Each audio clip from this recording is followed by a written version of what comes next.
আসসালামু আলাইকুম। আবারও চলে আসলাম আপনাদের মাঝে একটা রেসিপি নিয়ে। এই শীতের মজাদার একটা হাঁস বোনা। এই হাঁস বোনাটা দেখতে যেরকম সুন্দর, খেতে তো অনেক দুর্দান্ত স্বাদ, খেতে বড় খুবই ভালো লাগে। ছোট বড় সবাই তো পছন্দ করে, কার না পছন্দ হাঁস বোনাটা। এই শীতের মধ্যে খুবই একটা সুস্বাদু মজাদার খাবার হাঁস বোনা। তো চলুন দেখি আমি হাঁস বোনাটা অল্প মশলা দিয়ে কিভাবে বোনা করি দেখি। এই যে বাজার থেকে হাঁসটা জব করে ডিজাইন করে নিয়ে আসছে, কারণ বাসায় করা সম্ভব না। এরকম হাঁসের ওই পশমগুলো তোলার বাসায় করা অসম্ভব, কারণ এটা বাসায় করলে অনেক ঝামেলায় পড়বেন। এটা বাজার থেকে ডিজাইন করে আনতে হয়, তারপরও ঘরে অনেক ঝামেলা হয়। দেখুন হাঁসের বোনা যেমনি খেতে মজা লাগে, একটু কষ্ট করতে হয়। এই যে দেখুন, আমি কষ্ট হইলেও এটা অনেক সুন্দর করে সহজে করে ফেলতে পারবেন।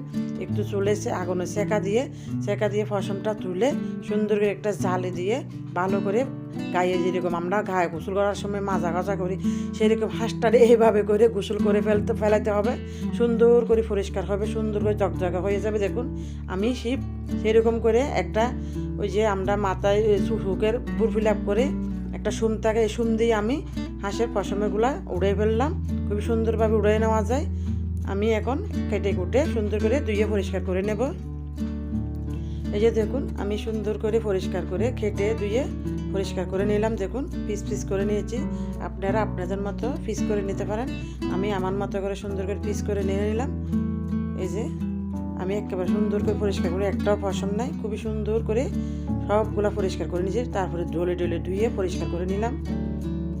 ধুয়ে পরিষ্কার করে নিয়েছি, দেখুন কত সুন্দর হয়ে করে। এই যে আমি এখন পরিষ্কার করে ধুয়ে নিলাম। এখন রান্না চলে যাব। এই যে চুলে একটা কড়াই বসাই দিলাম পরিমাণ মতো। আমি আজকে হাঁস বোনাটা করবো সরষের তেল দিয়ে। এই যে আমি পরিমাণ মতো সরষের তেল দিয়ে দিলাম। দেখুন আপনারা সয়াবিন তেল দিয়েও করতে পারেন, আমি সরষের তেল দিয়ে করলাম। সরষের তেল দিয়ে করলে একটু ভালো লাগে। এই যে আমি 2 চামচ পেঁয়াজ বাটা নিলাম, লবঙ্গ, এলাচি, ডালচিনি নিয়ে নিলাম চারটা করে। 2 চামচ, বড় চামচ 2 চামচ পেঁয়াজ বাটা নিয়ে নিলাম। রসুন বাটা নিয়ে নিলাম 1 চামচ। আদা বাটা নিয়ে নিলাম 1 চামচ। আগে রসুন আর পেঁয়াজটা ভালো করে আমি তেলের ভিতর কষাই নিচ্ছি। তেলে ভালো করে কষাই নিই, তার যে কাঁচা গন্ধ যেন চলে যায়। এই যে এভাবে লেড়ে আমি সুন্দর করে কষাই নিলাম। এখন আমি আদা বাটাটা দিয়ে দেব। এই যে আমি আদা বাটাটা দিয়ে দিলাম, দিয়ে সুন্দর করে কষাই নিচ্ছি। খুব সুন্দর করে অল্প মশলায় খুব সুন্দর করে আপনারা হাঁস বোনাটা করে নিতে পারবেন, বেশি মশলা না দিয়ে। যারা মশলা কম খান তারা অল্প মশলা দিয়ে এইভাবে হাঁস বোনাটা খুবই সুন্দর করে ফেলতে পারবো, অল্প তেল দিয়ে অল্প মশলা দিয়ে। আমি ভালো করে কষাই নিলাম। এই যে দেখুন তাদের কাঁচা গন্ধ যেন চলে যায়। এখন মশলা দিয়ে দেব। এই যে মশলা নিয়ে নিলাম আমি 2 চামচ লাল মরিচের গুঁড়া, 1 চামচ হলুদ গুঁড়া, 2 চামচ গরম মশলা গুঁড়া, পরিমাণ মতো লবণ সব দিয়ে দিলাম একসাথে। দিয়ে একটু হালকা পানি দিয়ে আমি কষাই নেব, তাতে শুকনা হলে মশলাটা ফুরে যাবে, তখন কালারটা নষ্ট হয়ে যাবে। আমি একটু পানি দিয়ে কষাই নিচ্ছি। এইভাবে করে সুন্দর করে মশলাটা ভালো করে কষাই নেব।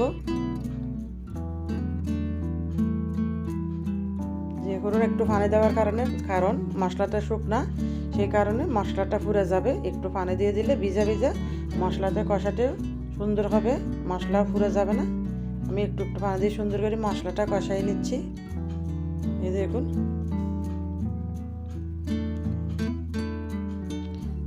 এখন ভালো করে কষাই নেব। এভাবে লেড়ে কষাই নিচ্ছি। এই যে দেখুন আমার মশলাটা কষানো হয়ে গেছে। দেখুন আমি এখন মাংসগুলা দিয়ে দেব। এই যে সবগুলা দিয়ে দিচ্ছি। এইভাবে ভালো করে সুন্দর করে লেড়ে আমি মাংসটা কষাই নেব।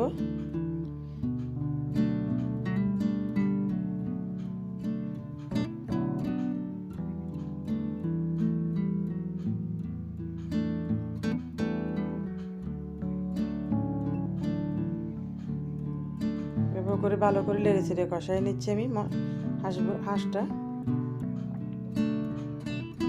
এখানে আমি কয়েকটা কাঁচামরিচ দিয়ে দিচ্ছি, কয়েক ফালা টমেটো ফালা দিয়ে দিলাম, দিয়ে ভালো করে কষাই নেব। সুন্দর করে কষাই নিচ্ছি আমি। এই যে দেখুন আমি সুন্দর করে ভালো করে কষাই নিলাম। এভাবে নেড়ে চেড়ে কষাই নিতে হবে, একেবারে নাড়াচাড়া বন্ধ থাকলে নিচ দিয়ে মশলাগুলো পুড়ে যাবে। আমি নেড়ে চেড়ে কষাই নিলাম। আমি একটু পরিমাণ মতো পানি দিয়ে দিচ্ছি, আমার কষানো হয়ে গেছে। তা মাংসগুলো সিদ্ধ হওয়ার জন্য আমি অল্প পানি দিয়ে দিলাম। দেখুন আমার মাংসটা সিদ্ধ হওয়ার জন্য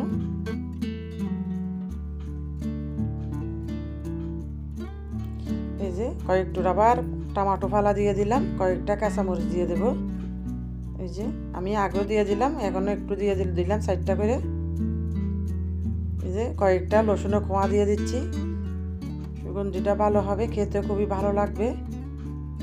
আমি 4-5টা রসুনের কোয়া দিয়ে দিলাম। এখন সুন্দর করে নেড়ে চেড়ে এইভাবে করে আমি বোনাটা হয়ে গেছে। দেখুন আমি একটু ধনিয়া পাতা দিয়ে নামাইয়ে নেব। ধনিয়া পাতা দিয়ে এই যে দেখুন পরিবেশন করে নিলাম। এই যে হাঁস বোনা কত সুন্দর হয়েছে, কত রমণীয়। দেখুন খুব সহজে তৈরি করতে পারবেন যে অনেকেও এই হাঁস বোনাটা। দেখতে যেরকম সুন্দর, খেতে তো অনেক দুর্দান্ত স্বাদ। এই শীতের মধ্যে হাঁস বোনা খেতে কি যে ভালো লাগে তা বলার মতো না।